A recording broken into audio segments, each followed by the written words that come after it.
সত্যের পথে চলুন, মিথ্যা পরিহার করুন। কুরআনে আল্লাহ তাআলা সত্যবাদীদের পুরস্কার এবং মিথ্যাবাদীদের শাস্তির কথা স্পষ্টভাবে উল্লেখ করেছেন। সত্যবাদিতা একটি মহৎ গুণ যা মানুষকে আল্লাহর কাছে প্রিয় করে তোলে। আসুন আমরা সবাই সত্য কথা বলার অভ্যাস করি। আল্লাহ বলেন, যাতে আল্লাহ সত্যবাদীদের তাদের সত্যের জন্য প্রতিদান দেন এবং মুনাফিকদের শাস্তি দেন যদি তিনি চান অথবা তাদের তওবা কবুল করেন। এই আয়াতে সত্যবাদিতার গুরুত্ব এবং এর প্রতিদান সম্পর্কে ধারণা দেওয়া হয়েছে। মিথ্যা একটি জঘন্য পাপ। মিথ্যা মানুষকে পাপের দিকে ধাবিত করে এবং পরিশেষে জাহান্নামের আগুনে নিক্ষেপ করে। তাই মিথ্যা বলা থেকে সবসময় নিজেকে বাঁচিয়ে রাখতে হবে।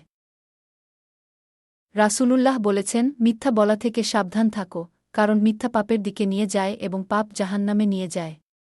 একজন মানুষ মিথ্যা বলতে এবং মিথ্যা বলার চেষ্টা করতে থাকে, যতক্ষণ না সে আল্লাহর কাছে মিথ্যাবাদী হিসেবে লিপিবদ্ধ হয়।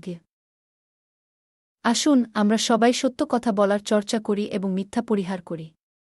আল্লাহর কাছে সত্যবাদী হিসেবে নিজেদের নাম লেখানোর চেষ্টা করি। এটাই হোক আমাদের জীবনের লক্ষ্য। আজ থেকেই প্রতিজ্ঞা করুন, সবসময় সত্য কথা বলবেন এবং অন্যকে সত্য কথা বলতে উৎসাহিত করবেন। এই ভিডিওটি ভালো লাগলে লাইক ও শেয়ার করুন এবং আমাদের চ্যানেলটি সাবস্ক্রাইব করুন। ধন্যবাদ।